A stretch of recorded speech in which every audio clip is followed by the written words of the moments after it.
Here we go. The recording is coming. Okay.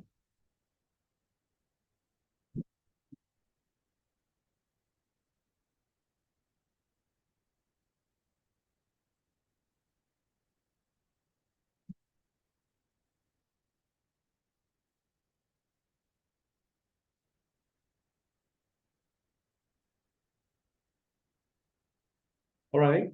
Well, since it's first day of the class, I don't want to be too hard on. Sometime I mean, some semester I start right away. I'm into activities, so I'm into several things. And from my experience, for those of you who were not experienced with system and securities and programming in general, sometimes it's too fast. So I go slow. I start slow this time, right? Anyway, I see few exchange students. Just quick check, where you from? Yep. We both come from France, but I come from Spain.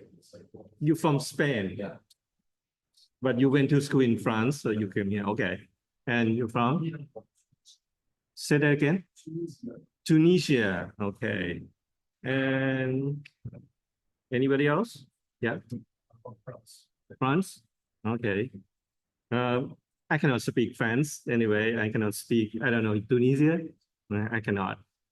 Only French word that I know, maybe something like bonjour and merci. That's it.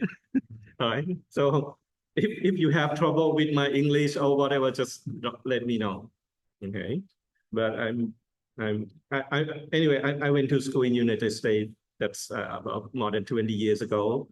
So I don't know. All right. Let's get started. Enough chit chat for the class.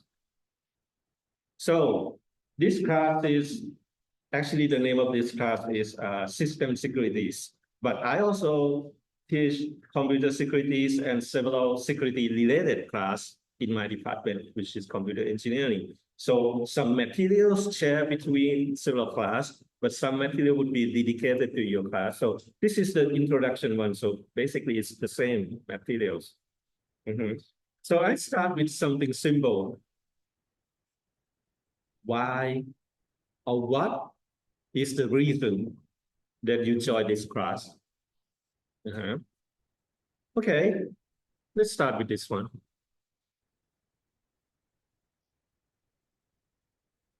You all join me for system security.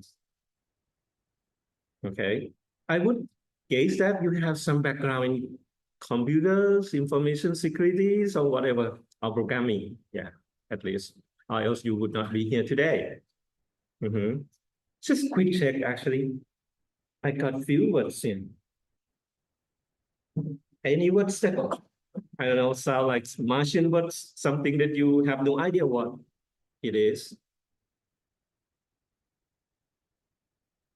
You familiar with our words up here?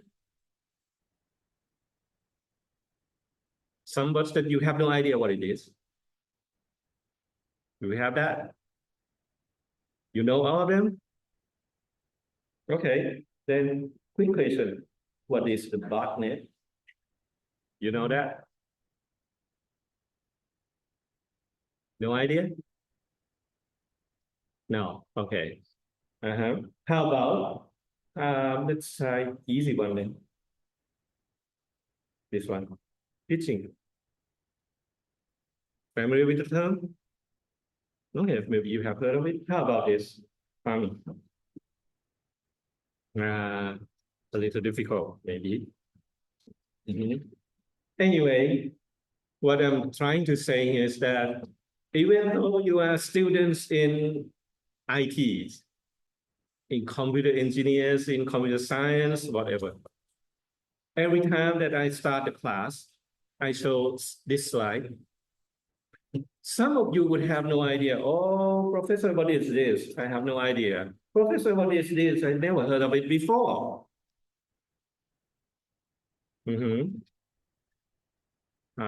So that's maybe a reason that I should say, everybody should learn about securities. Because even something common like this, we still have no idea. All right. Okay. Then let me turn this question back to you. Why do you join this class? You have no choice? No, you have a choice, right? So why you want to join this class? What is your expectation? Anybody want to answer? Why you join this class? No, go with friends, ready? Say that again, I'm sorry. No, go with friends, ready. You want to know how to implement security? Okay, good answer one. What else?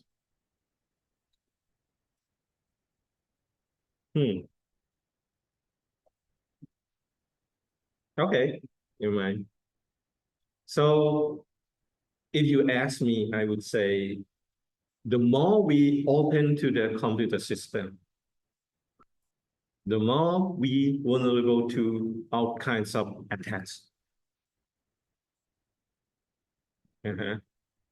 I'm not sure whether you're aware or not, but this is computers. This is computer. This is computers. Everything around you. I would guess that you start the day by using this.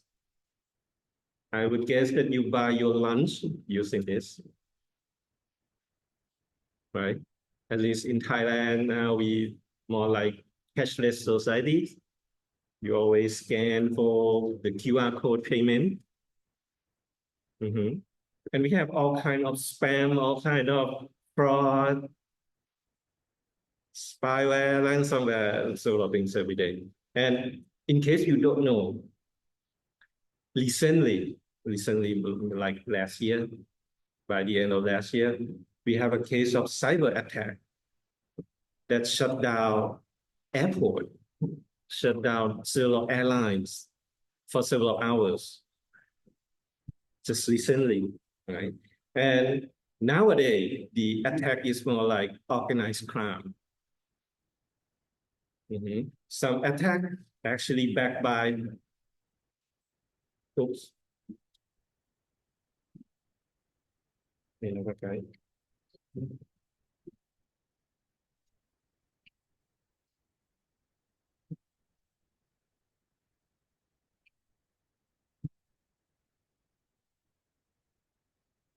Oh, โอเคผมเอาหนังสืออยู่เนี่ยเดี๋ยวลองดูว่าจะ deploy อะไรให้ได้ครับ redeploy อะไรให้ได้ครับ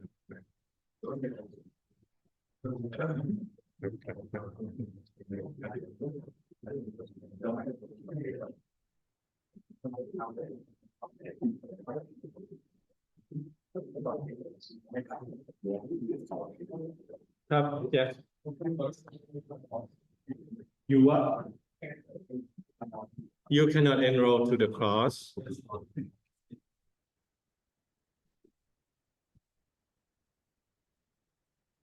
okay let me check for that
Okay, can you try again?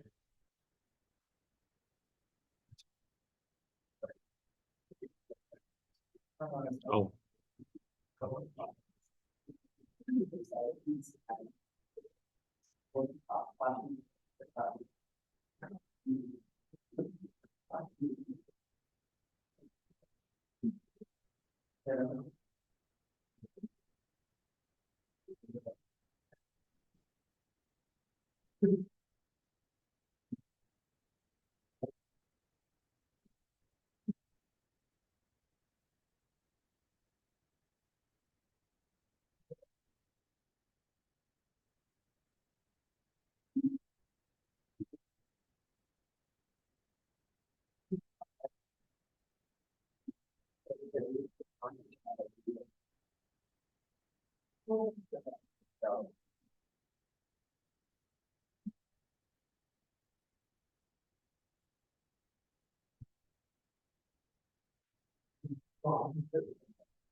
Does it work now? Can you join now?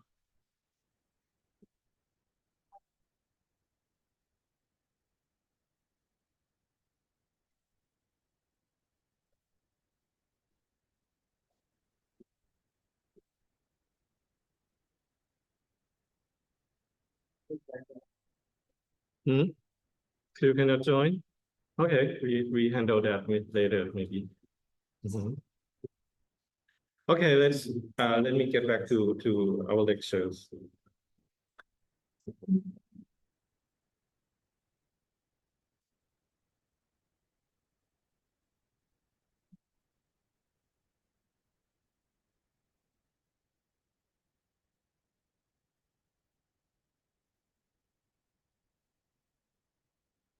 All right. Nowadays, the attack is more like organized crime. Some government even behind the attack themselves. Mhm. So, in case you don't know, when United States go to war, like with Venezuela's, first thing that United States Army do is that they shut down the power plant. Shut down the power, hack the power, and shut down the power grid like that. And several cases around the world, we have cyber attack behind. So that's the situation today. It has been shifted from children play around with some script and got in to government behind the attack, army behind the attack, right? And use it as a weapon, or sometimes we call it cyber warfare. And we even have a case that we have malicious software around the world, spread by some government like that. On the screen, this is actually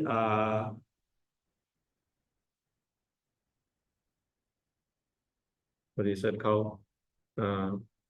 Ransomware, sorry. Ransomware.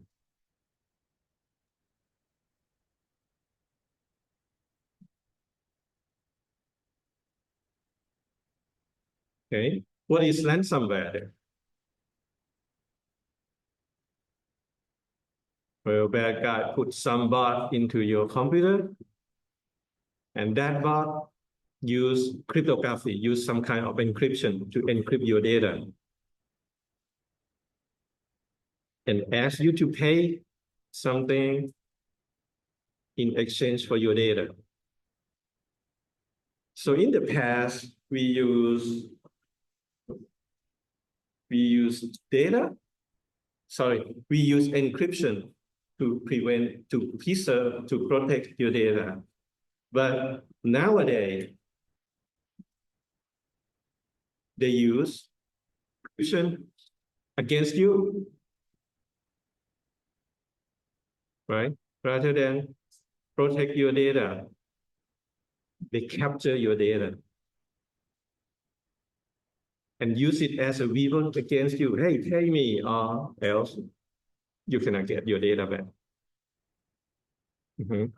We see more and more cases like this today.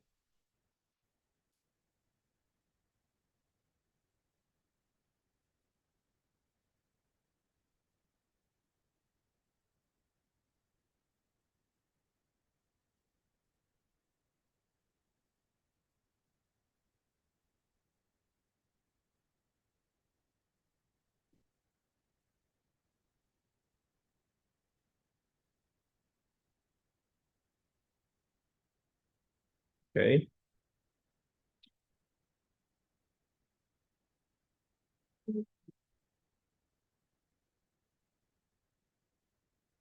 All right, a little bit about pitching.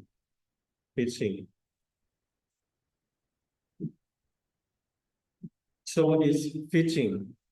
It's actually pronounced like pitching the fish, like this. But rather than use the F, we use the PH. The pronunciation is basically the same, pitching. What is pitching?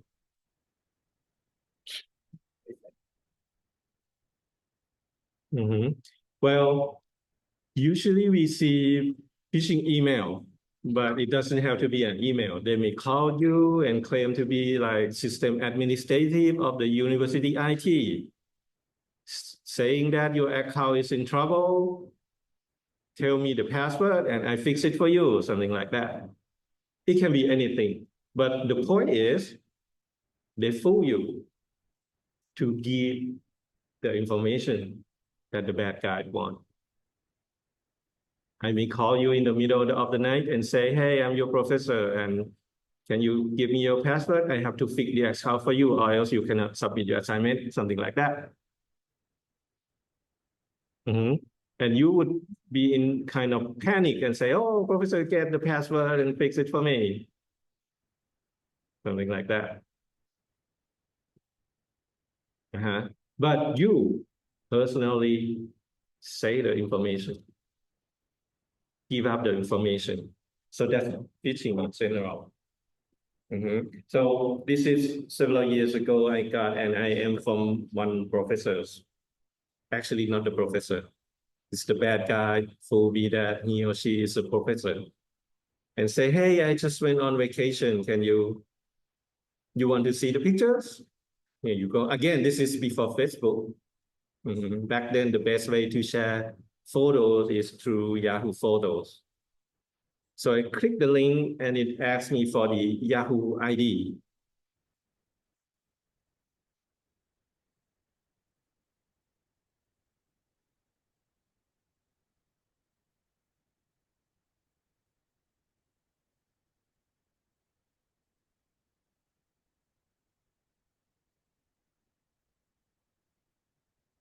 Okay. And what is wrong with this page? You see something unusual?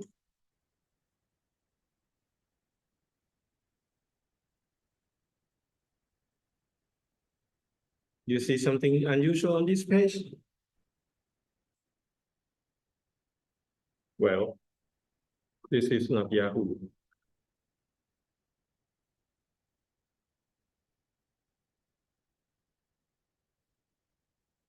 Right? This is something else.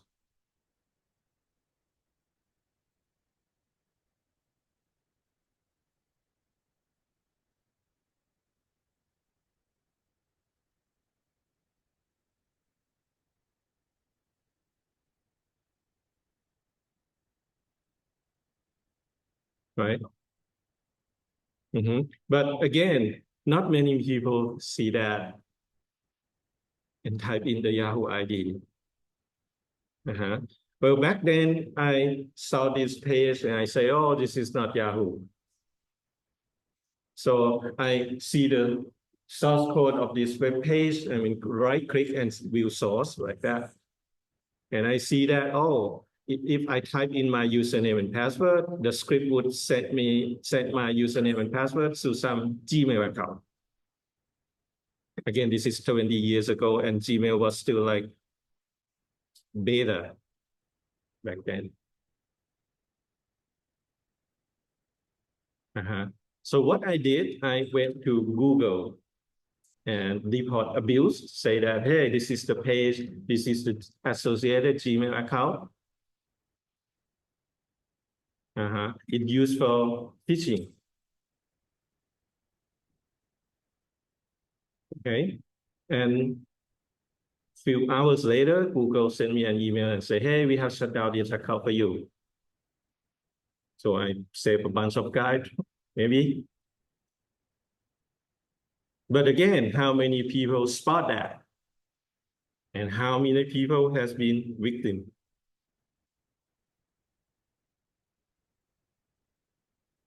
We don't know.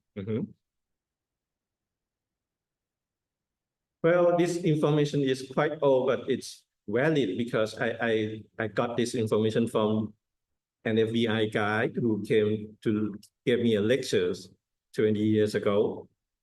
And well, when he was in the lecture, he said something like, hey, anybody use the, he said something like this, anybody use online banking? And few half students would raise their hand and, hey, I use online banking, like that.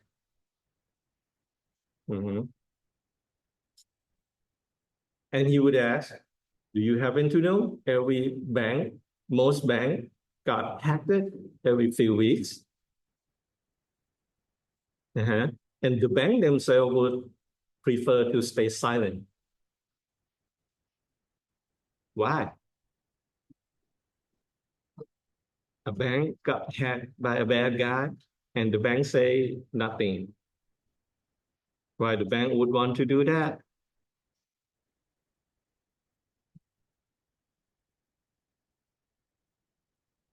Any idea? Yeah, let's assume that, oh, you see that one bank got hacked by a bad guy. Okay, what will you do if you see that? First thing in the morning, you would go to that bank, and if you got an account, you would terminate your account, withdraw all the money. It's some kind of credentials, right? All that bank got hacked. No, I don't want to use that one. So most of the time, FBI would say the bank would want to stay silent. Like they use 50 millions. Okay, let's keep it that way. Because if we got first page on the news, this bank got hacked, maybe they lose more than that. All right. So it's big things here. But for Thailand nowadays, the number one crime, we call it, what is that called? Some kind of phishing, right? But it's fool you to transfer the money. Same thing, it's like phishing. That's number one crime in Thailand last year. Scam, basically. Okay, what is cybercrime?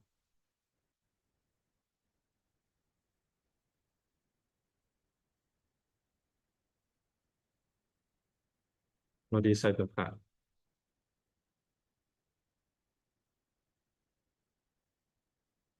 Some kind of crime, but use computer, or we have computer involved in the crime. So we call it cybercrime. Right? Okay. What is stalking? Anybody happen to be a stalker? Maybe not. So what is stalking?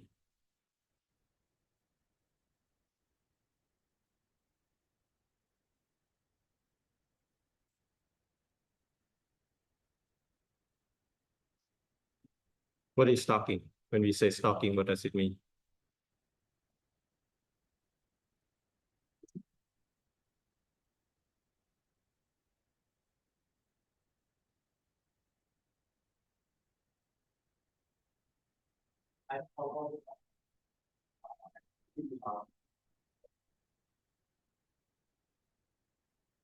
Yeah, it's like well, the word is harassment.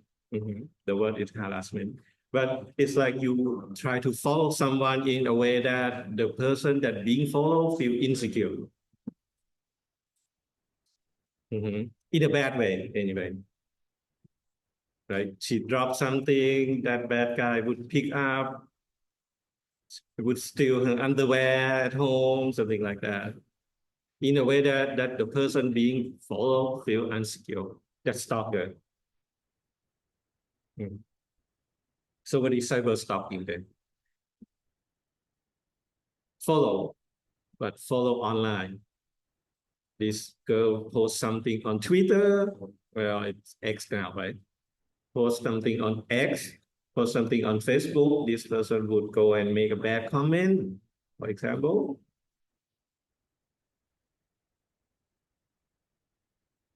Right? In a way that the person feel insecure, feel bad about it.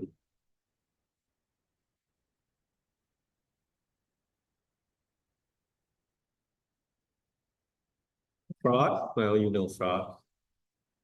Hacking, okay, that's normal.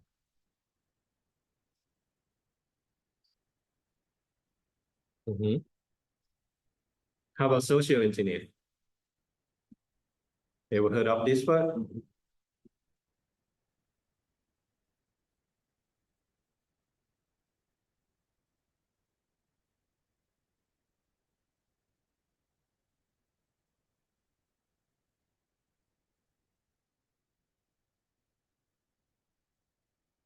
What is social engineer?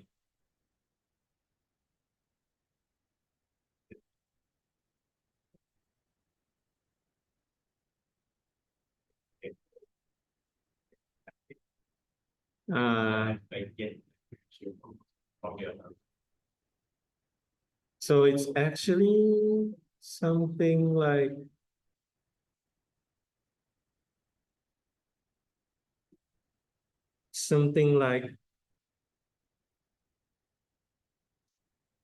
hacking with social skill.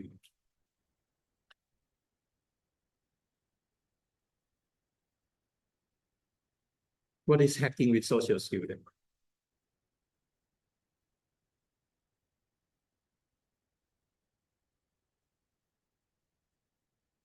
Okay, let's get to something more fundamental.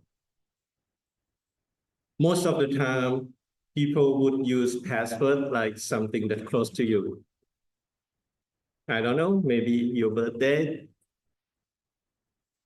your pet's name, your nickname, whatever.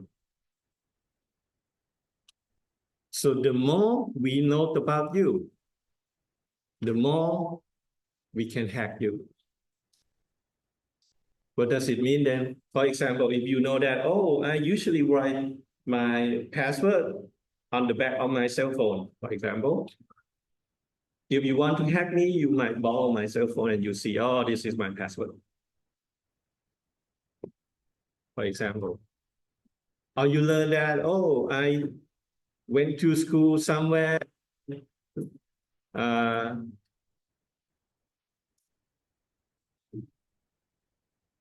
I went to school and I met my wife somewhere. Maybe you, oh, would guess my password would be the city that I met my wife, maybe. Right? So social engineers actually be hacking with social skill. We try to know or we try to learn about that person and eventually got the password. That's one way to do it. Another way to do it, well, if you can read this if you want, but let me quickly tell you the story.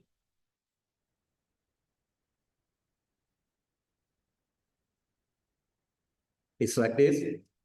Back then when we still use modem to connect to the internet, one service provider, the name is AOL, American Online, AOL.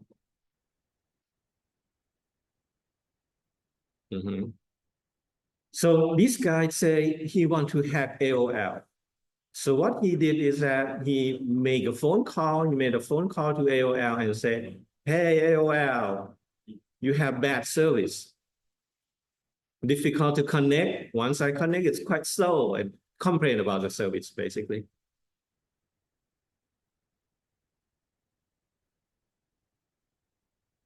Well, the call center persons, they would learn that, oh, if somebody complains something like this, they would have to calm the customer down, say nice word, okay, let me see what can I do for you, what can I help you with, or something like that. And once this guy kind of connected to the call center person, the operators, he then say, talk about cars. When he learned that the operator like certain model of car, then that's the time that he want to hack. He said, "Oh, you like this car? I got one. You want to see the pictures?" So he sent pictures in an email to that call center person, to the operator. But rather than send an email with pictures, he sent an email and attached the virus.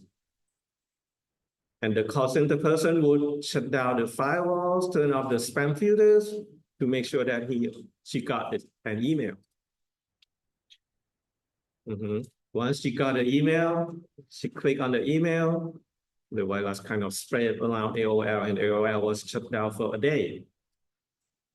So this guy hacked AOL with a phone call and email, like that.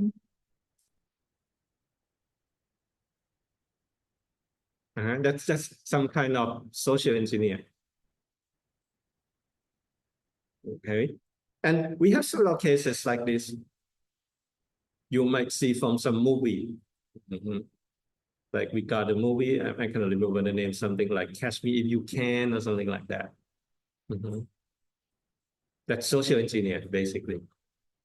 They know how people work, they know how people interact, and learn about the system. So just so you know, if you want to trash something like old code, old hardware, outdated hardware, or even organization chart of your organization, bad guy would learn from that and use it against you or your organization.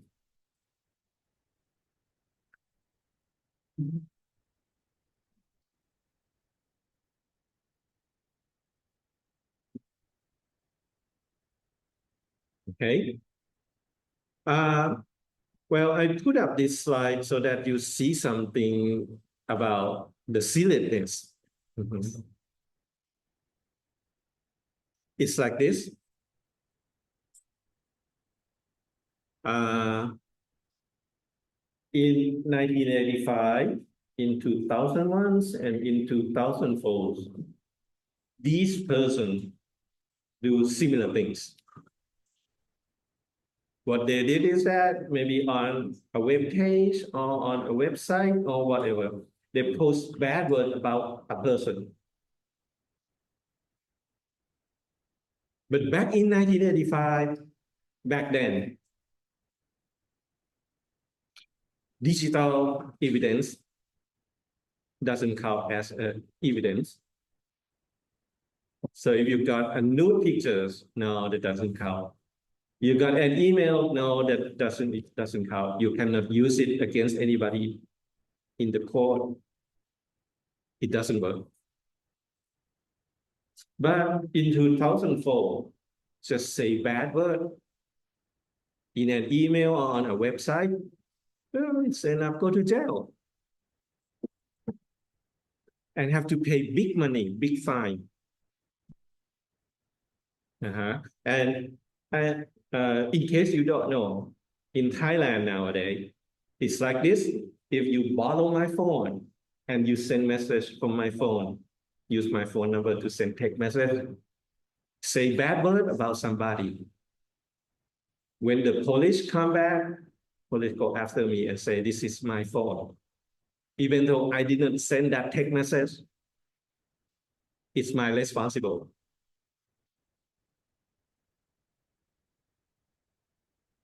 So if somebody borrow your phone, use it to commit crime or do something bad, it's you. The police would not say, oh, you let your friend use it. It's not that way. So nowadays, at least in Thailand, this is personal device. You should not have anybody use it.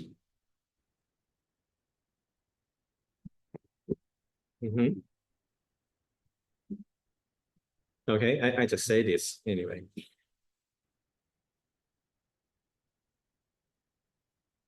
And this is scam. I say everybody know about scam. Okay.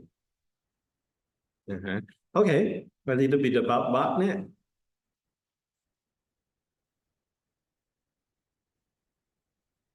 What is botnet? What is bot to begin with? Just the word bot. What is bot?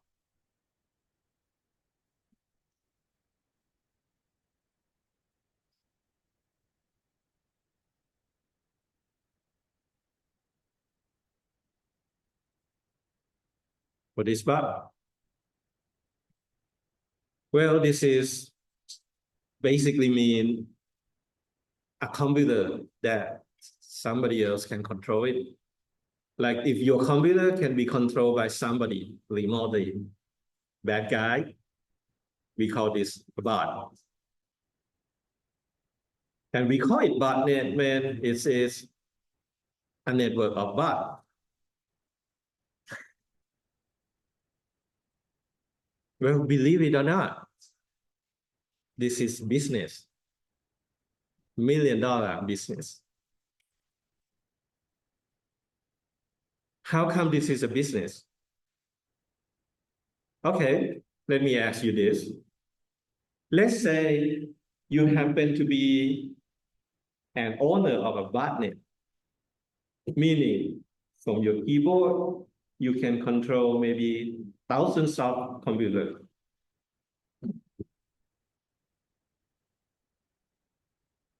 You can do whatever you want with thousands of computers. My question is, what would you do with that kind of power?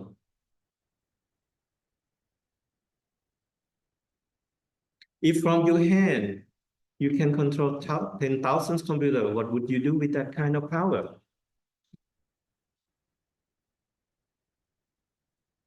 Well, a few years back, a student would say, okay, let's mine Bitcoin. And no, that's not the point.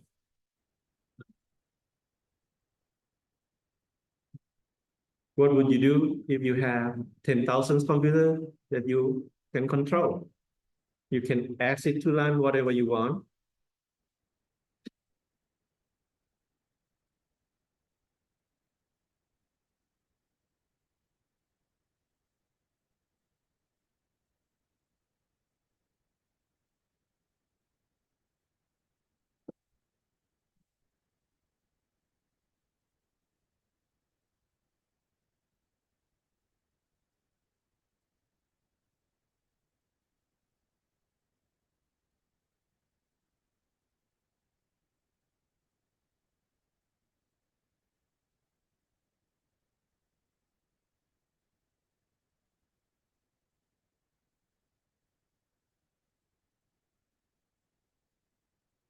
Okay.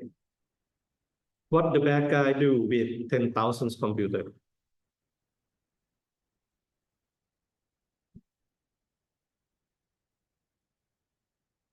Well, several things, right? They can install keylogger. What is keylogger? Ever heard of it?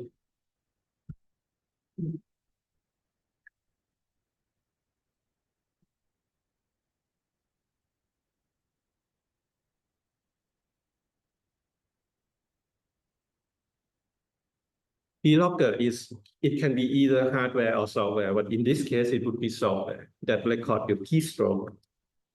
So if I install keylogger on your computer, that means whatever you type, it would get captured and sent to me. So if I can install keyloggers on 10,000 computer, meaning I would get free username and password. Whoever used that computer would send the keystroke to me, right? And we used to have that case maybe on the campus, public library. They got computer in public library and somebody would walk in and use it to check email, whatever.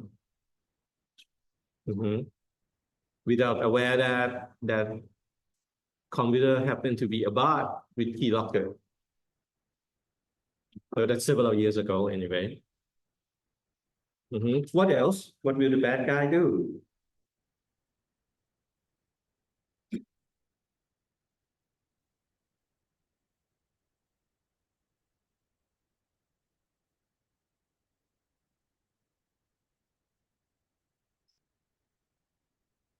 Use them to send spam, maybe?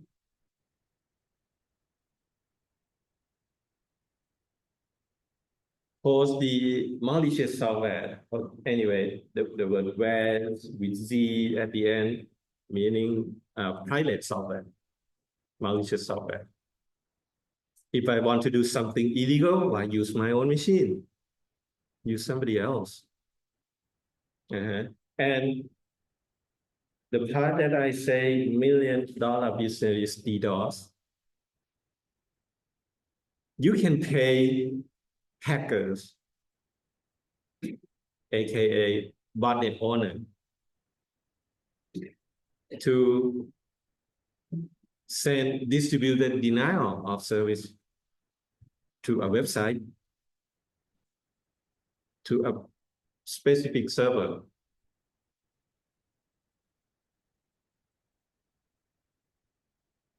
How? Let's say you have an online shopping website. Your friend also have it. But for some reason, your website got no customer. Your friend's website, wow, they sell the things. People always went there rather come to your website, right? And you say, okay, if I cannot sell, then you cannot. You would pay botnet owner, take that down for me. So it's actually business.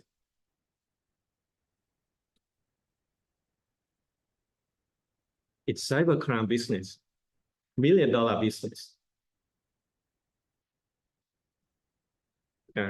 So what the hacker would do is that they would send a command to ask all machine to send small packet to the victim. And there is no single powerful server in the world that can receive millions packets per minute. Mhm. So every site, every web can be shut down. But this would not be the case for Facebook or Google or big name today. Why? Because they also got thousands of servers. If you want to DDoS Facebook, meaning you need more computers than Facebook. But in the past, when I say in the past, that's like 2008, we believe that some big name in the company, some big name in the industry, I'm sorry, hire several hackers, botnet owners to shut down Microsoft. What happened back then is that you cannot go to Microsoft.com for weeks. And Microsoft have to reconfigure the network, firewalls, change the IP, do several things. And they even set a price for whoever can capture the hackers. And to my knowledge, they captured nobody.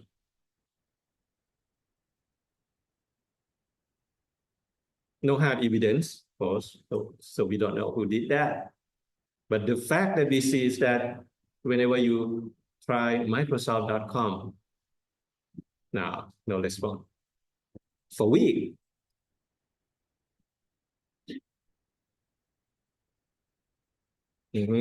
So it's business in a sense. All right, maybe a few more pages and I give you a break. I see that some of you sleep already. All right, let's try this one. Man in the middle. Well, the original word is this, actually, meet, which is the Russian friend, meet in the middle. So they believe that they talk to this person.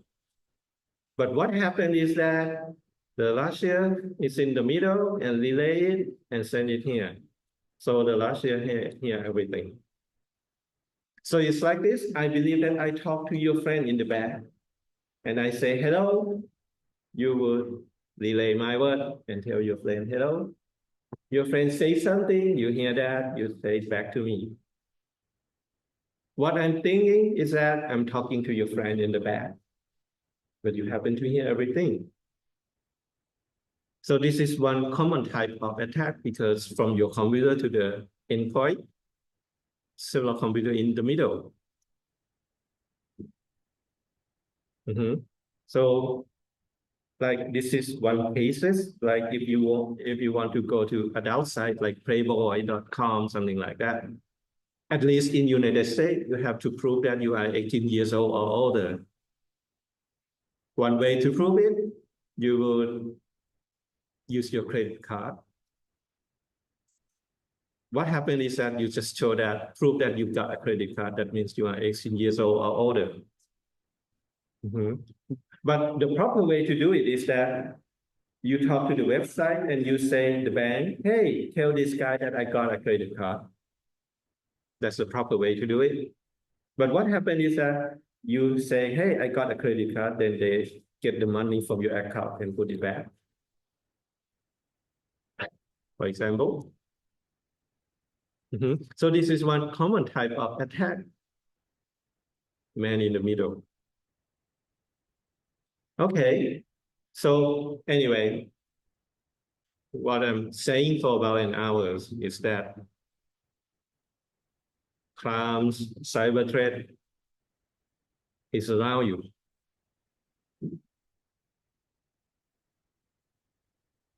So if you ask me, I would say everybody should learn about security because it's now your problem. Why I say it's your problem? Who tell the bad guy about your password or your personal information? You. Somehow the bad guy fooled you to say the information out loud. So you are the first line of defense. You should learn about securities.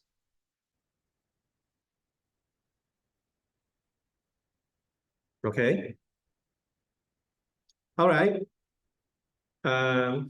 It's now 10 o'clock, 10:05.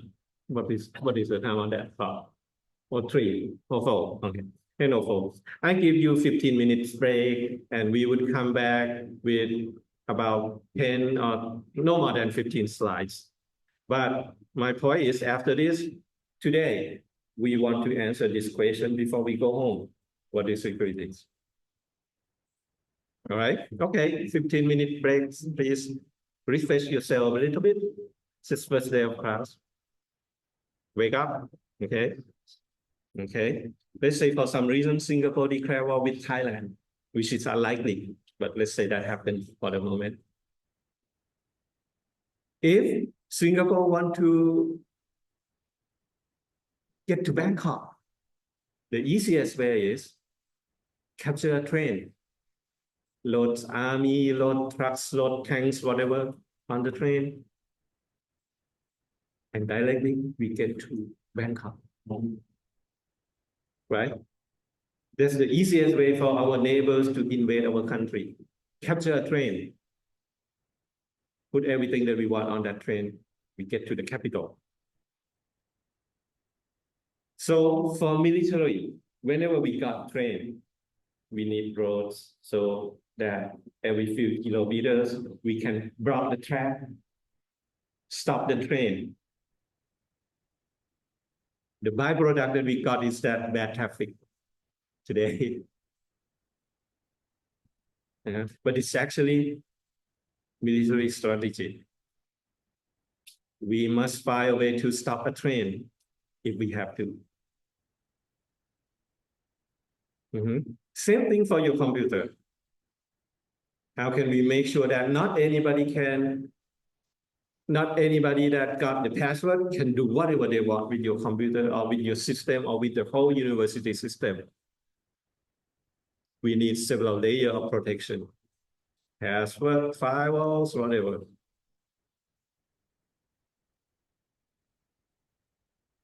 Okay, that's number 2, defense in depth.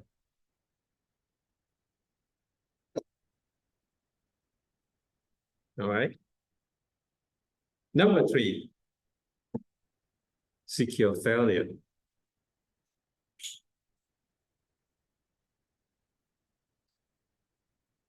If a system fails, how can you make sure that you still in secure state? Okay, just see that I didn't switch this off, sorry. Okay. Secure failure.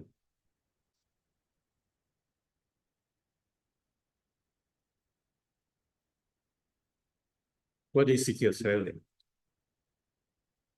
Let's say the password server failed. What does it mean to be secure? That means nobody can get in or everybody can get in.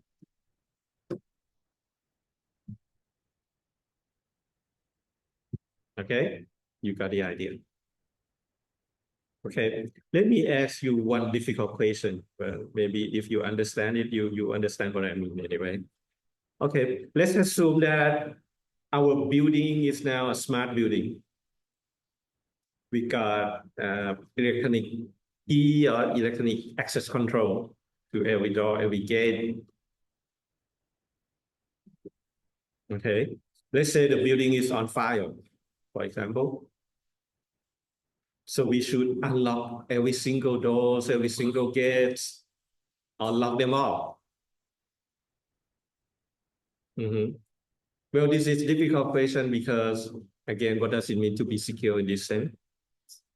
If secure mean life, okay, unlock everything, everybody can run.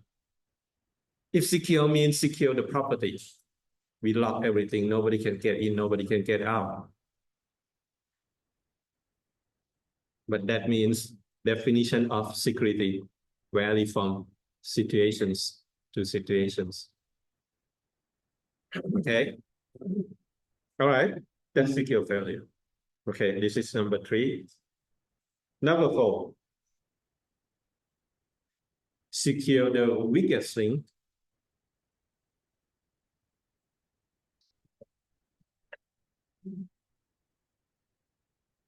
What is it?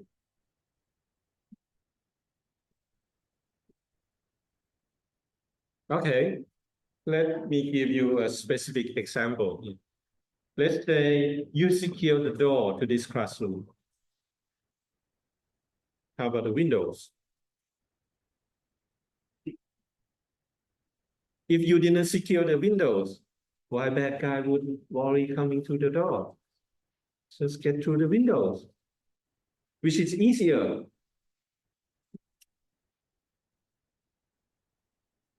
So your system is as strong as the weakest part of your system. So in this example, most of the time people worry about the computer, worry about the servers, but sometimes they forgot about the network printer.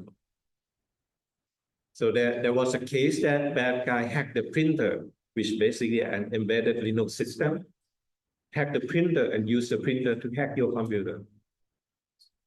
Because you didn't care about firewalls or security of your printer. So why bad guy have to hack your computer directly? Just hack the printer. And then use the printer to hack your computer, which is easier. Right? So again, in a house, in a room, you have to see where is the weakest thing, where is the weakest access. If you got strong security here, how about that? For example. Okay. All right, number 5. Well, this is one difficult word. I'm not sure whether you know what does it mean anyway.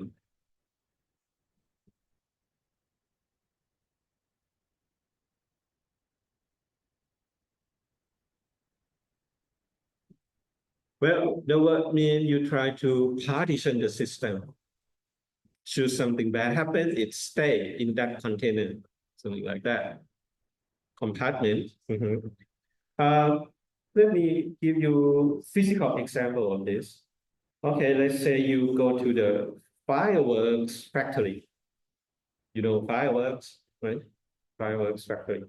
Fireworks factory, they would create a building like this. They would have very strong wall like this.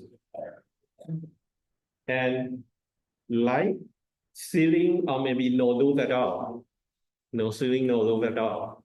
And when they do something, they would, assembly the fireworks here. Should something bad happens, it collapses.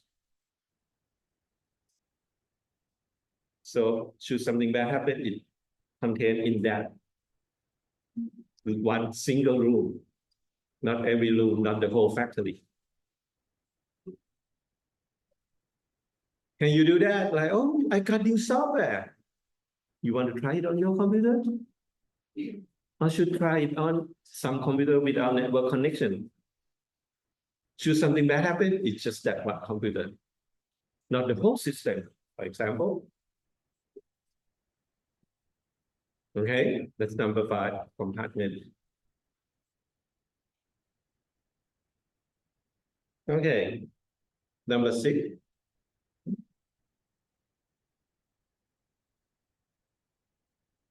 Well, I'm not sure whether you heard about this. If it's simple, stupid.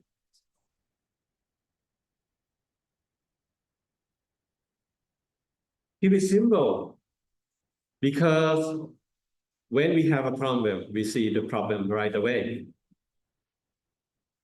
I usually give an example like this. Let's say you turn on the light and somehow it didn't on. You turn the light and nothing happens.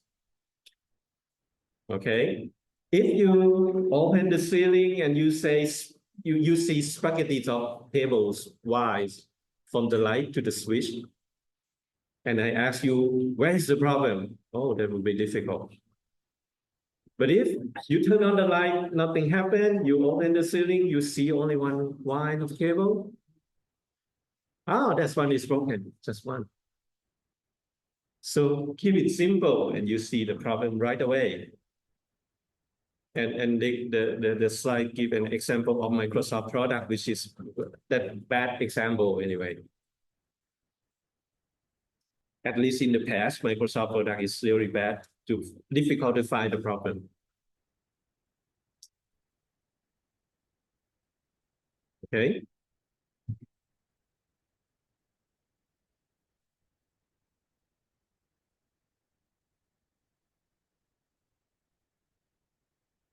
Number 7, promote privacy.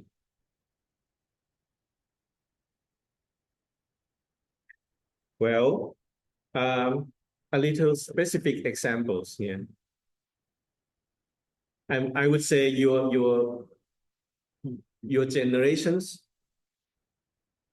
didn't care much about privacy comparing to my generation anyway. Like some of you would, I don't know, post what is your lunch? Where are you? What are you doing? You always do that. But in my case, I kind of, how to say, more private. I don't want anybody to know where am I, what am I doing, what kind of car that I drive, where do I stay. No, that's just my personal information. But what we are trying to say here is that the more people know about you, it's high chance that that person can hack you.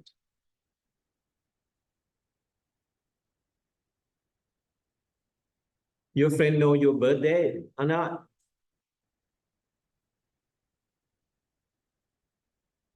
Well, for Thai people, knowing birthday is not a good idea. Why? Because when you call a bank and say you have trouble with your bank account or something, first question that the bank used to ask you is your birthday to verify your identity. So that means if your friends know your birthday, you can fool the bank. In United States, one secret number is social security number. For Thai people, national ID number, that should be secret number. But again, it's not that secret, right?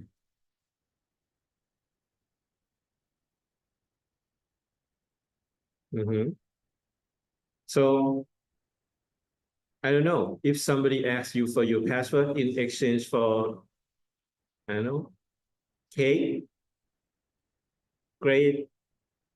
Do you do that? If I ask you for your password in exchange for an A for this class, will you give me your password? Will you? Give me your password, I give you an A. How would that work? See? And I don't know. Sometimes I went to a restaurant and they say, oh, if it is your birthday, you got some kind of free lunch or free meal or whatever, free menu or something like that. And they would want to see my ID, and I say, why?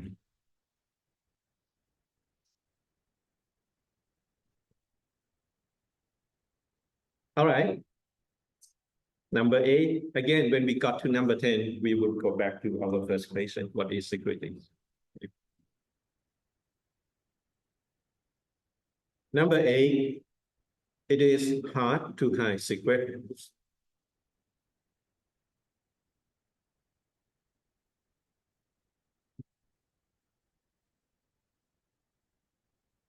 What does it mean? Okay, let me give you explicit example. Maybe you understand what I mean. Let's say I got an envelope of your examination. It should be secret, right? You should be able to see it only during the examination. So I got an envelope with your examination. I put it on my desk here. And I say, hey, student, this is your final examination. I will go out and do my personal business for a few minutes. Please don't touch it. And then I go out. Imagine what will happen after that. Can I trust you? Maybe. Right? So it's secret. Keep it secret. Not just say, hey, the secret is over there. Don't touch it. What? And there was a case like this in the past, like in a company, and they say, oh, that's secret information of the company. We got all the card of our customer over there. Nobody touched it, please. And when the boss went away, somebody would extract that information and put it on sale. That's what happened in the past.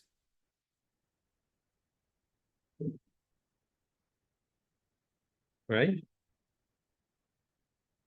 Again, anyway, maybe some kind of irony to that, but if you want to keep it as a secret, tell nobody. Once you say your friend, hey, I got a secret to share with you. No, it's not no longer a secret. Once your friend know, everybody knows. I believe there is a word in English, they say something like, secret between two is secret between you and God. Secret between three is everybody's secret. Ever heard of that? Once you tell your friend, everybody knows. Right? All right, we get to number 9. Number 9 say, don't extend trust easily. So what does it mean?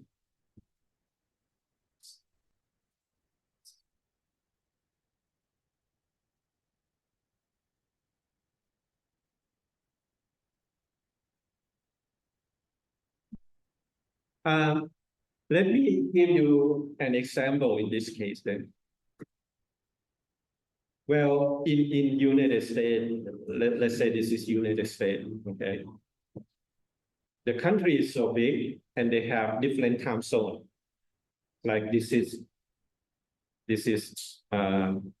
evening, this would be afternoon, something like that. So they have like 5 time zones in United States. New York is in the evening, California maybe still in the afternoon, something like that.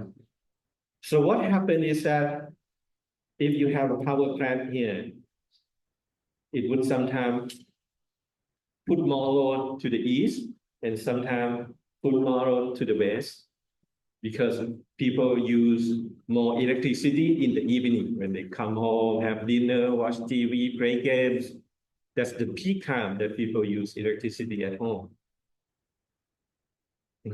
So we got a case that we have a power plant, a nuclear power plant in Ohio, which is in the middle of the country. And they have this capability. They can switch power to the east, to the west, depending on the demand at that time. So back then, in 2003, this power plant used Windows 2000 to run the whole system.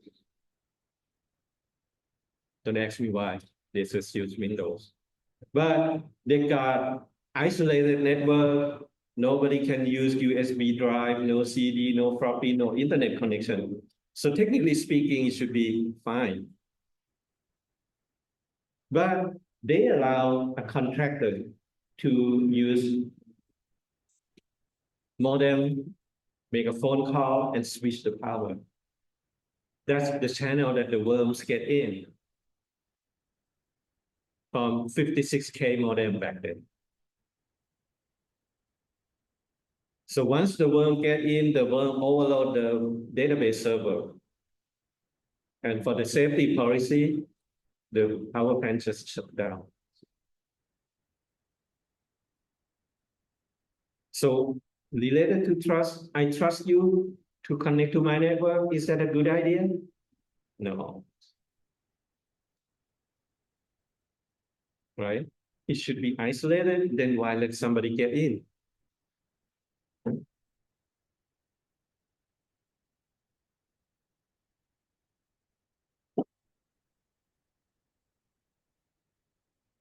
Let me plug in the power real quick because I record the videos here. I don't want it to shut down.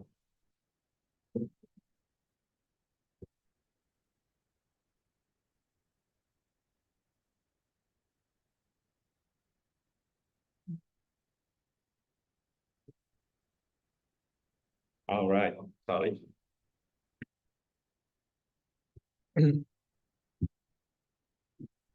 All right, number 10. Number 10 say, trust the community. Well, number 9 say, don't extend trust easily. Number 10 say, trust the community. What does it mean then? Well, in this sense, it means that something that the community has proved, something that is proven by the communities. Just use it.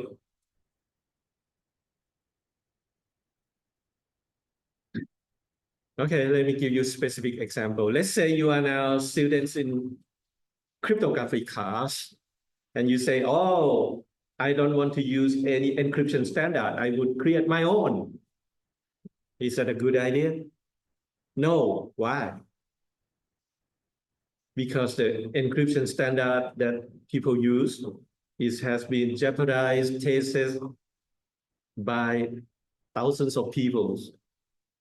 You just one person. How good are you?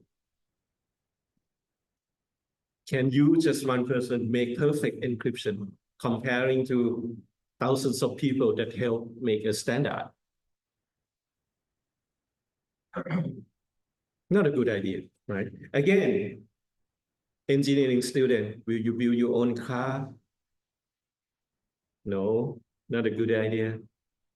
Will you build your own key lock? No, not a good idea.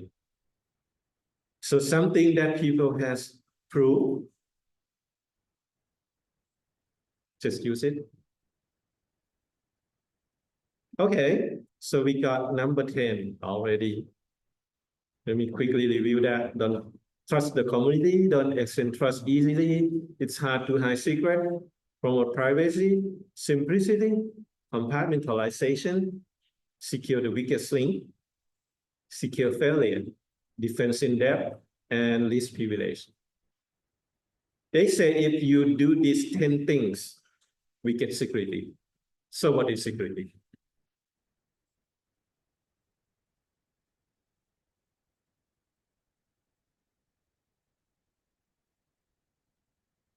Some kind of protection? Some kind of control, maybe?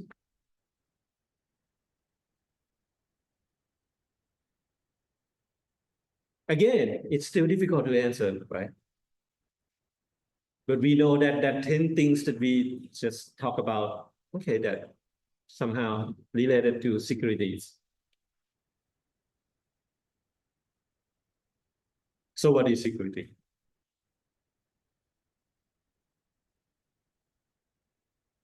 Well, no, there's no formal definition of security anyway, but some dictionary would say, okay, let's try this one. In computer industry, security refers to techniques for ensuring that data stored in computer cannot be compromised by any individuals without authorization. Let me just highlight some words, okay? Most security measures involve encryptions. Encryption is a translation of data in a form that unintelligible without, what is that? Deciphering, sorry. Password is a secret word of base for giving access to program or system. Okay, so it involves what? Authorization, encryption. Yeah, some keywords here. Huh? Okay, let's try something simple. What is secure? Well, I go to this dictionary and it says secure means security means state of being secure. Wow. So what is secure then? Secure is free from risks of loss. So put them all together, state of being free from risks of loss, maybe.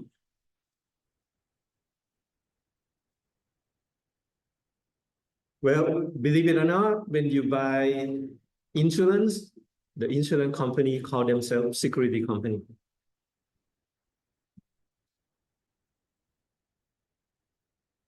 The financial institutes also call themselves security company.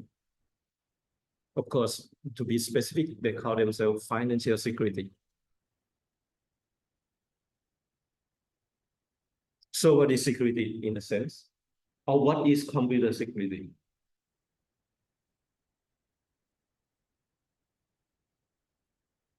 Still difficult to answer, right? Okay. So let me change the question a little bit. When is the first time that people understand security?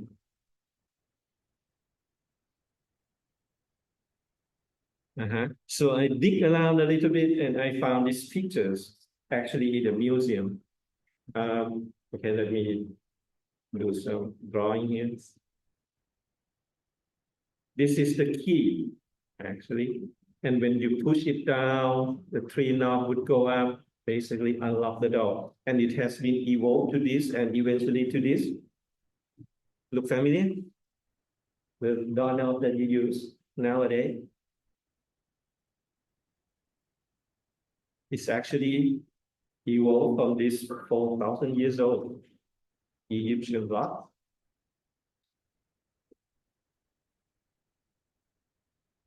So we have a sense of security since we have communities. They would say something like, this is secret area for the boss only, for the head of the tribe only, something like that.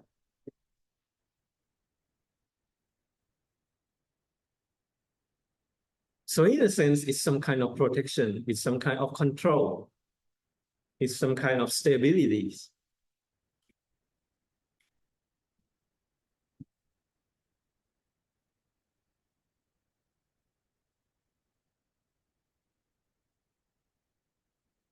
Okay. All right. Well then, since there is no formal definition of security that we can use, so I define one for this class then.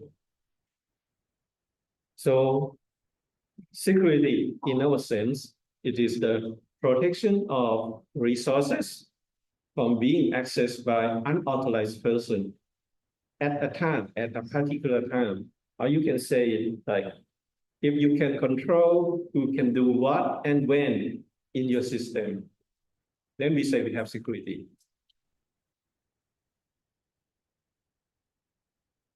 So the difficult part is what to control. Can we know who is doing what? And that would be the next few class that we will see. Next week, we talk about who. Next, the week after that, we talk about how to control and so on.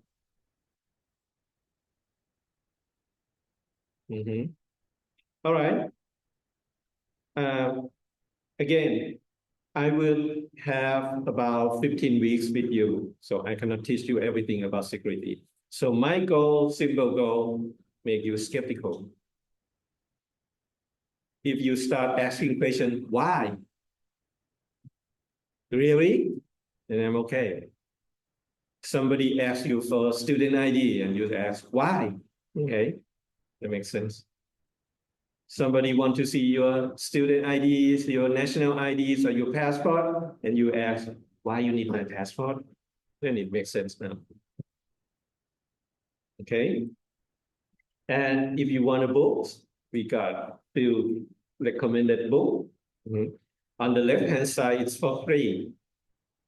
Professor Lars Anderson put it up for free. He passed away a few years ago, but his book is still there. So if you want to read, this is one good book to start. And on the right-hand side, I would say if you want to be a good software developer, you should read this.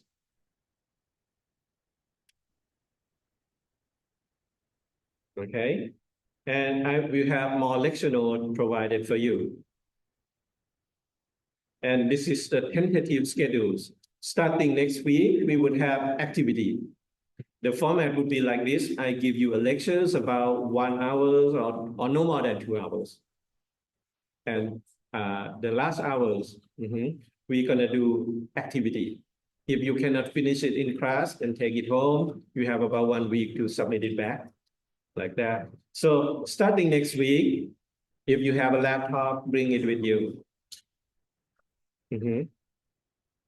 PC or Mac, Linux, whatever, it should work. I will post it on the web anyway. I will update it on Facebook and the class DD. Okay, and just so you know,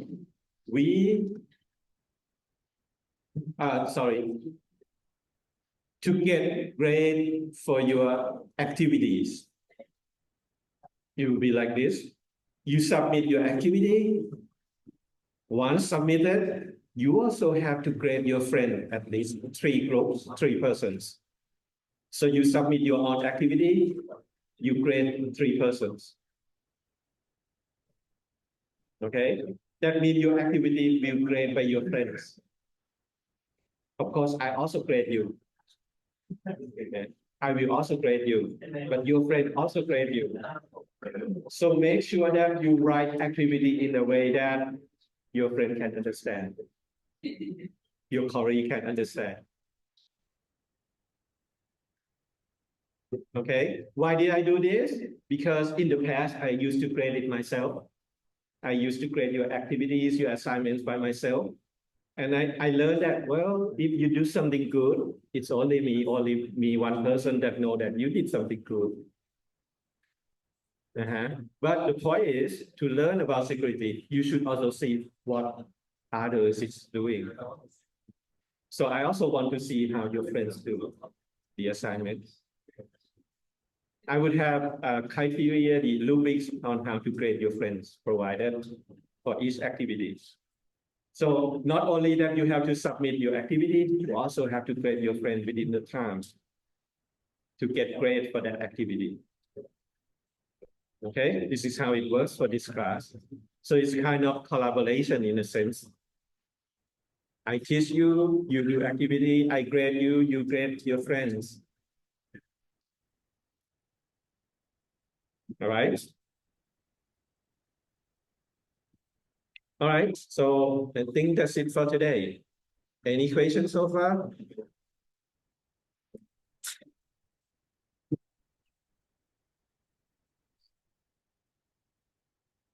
Again, for those of you who still cannot register for the class, send me an email